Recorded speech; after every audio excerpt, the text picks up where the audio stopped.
Daddy, you are all welcome. Hey, this is honestly a surprise visit. It is very obvious that you all are coming from different parts of the world, and you must be very tired because of your journey.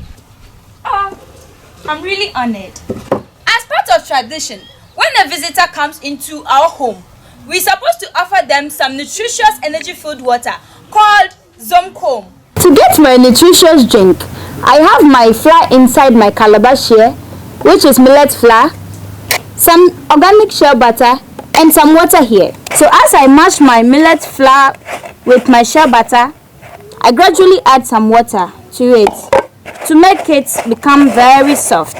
Millet is a very nutritious cereal grain that is rich in carbon, iron, magnesium, and so many other nutrients.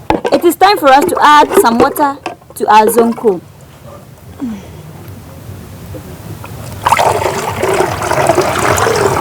Our zonko is ready for drinking. Let me take a sip to make sure that it is harmless for you.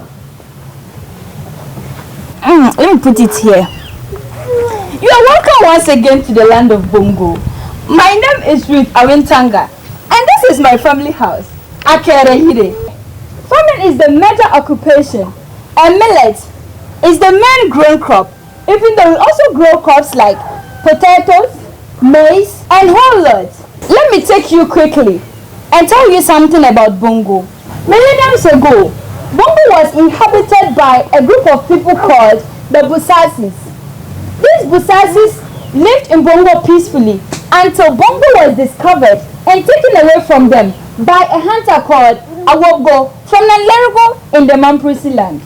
A few days after Awobgo discovered Bongo and intended to inhabit it, he returned to Bongo with the youngest prince of his land and successfully drove away the Busasis by the use of fire.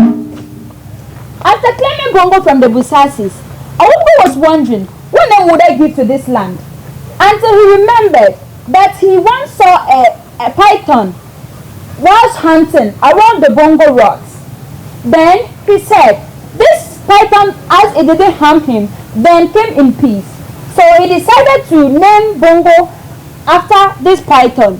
And this python is called Bongo in the Mampruli language. Awongo made himself the chief priest, and he esteemed the prince as the chief of Bongo. And he named him Nambilia Sif Kolega. And he was the first chief of Bongo. But now, the paramount chief of Bongo is called Nambilia Belkema Lemiaro. This victory that they gained over the Busasis was and has still been existing as a festival called Azambene, also known as the Bugum Festival. It is only during this Bugum Festival that one can see a human being playing with fire. Both men and women, children and old, come out to display fire without getting burnt.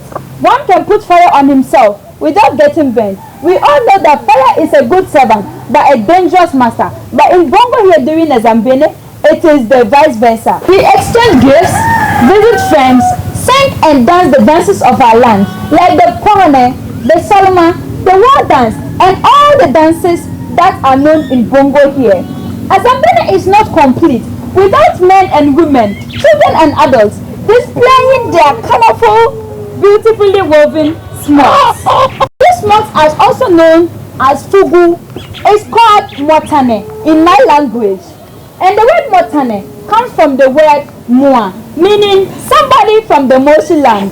It is so because once upon a time, some Moshi traders came to trade with our forefathers, and once they stayed back to wait for another market day for their training, they engaged themselves in the weaving of the smokes.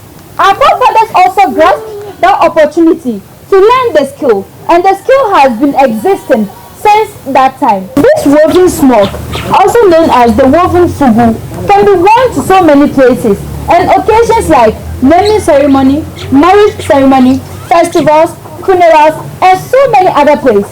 For one to be identified as a true Bonga, one must keep his hands at the back when speaking with an elderly person. One must not also look into the eyes of a grown-up when he is being spoken to. When a man intends to marry a lady from Bongo, he first of all visits her parents to make his intentions clear to them. When his proposal is accepted by both the girl and her parents, he goes ahead to do the knocking, the marriage ceremony, which comes with some 2 kettles, 7 sheep, 10 guinea fowls, some coconut and then local gin. Once that one is finished, a lady moves to stay with her husband. So the next time you want a woman to marry, come to the Upper East region of Ghana. Come to Bongo, where you will find so many well-cultured, beautifully mannered young women like myself here. I would be very grateful if you could excuse me to go and prepare for you some hot nara sabo with bitter zero, garnished with kowaningo. That is to say, some hot teasets prepared from millet, combined with kennef soup and some smoked guinea fowl meat. Emporia Zozo, thank you so much.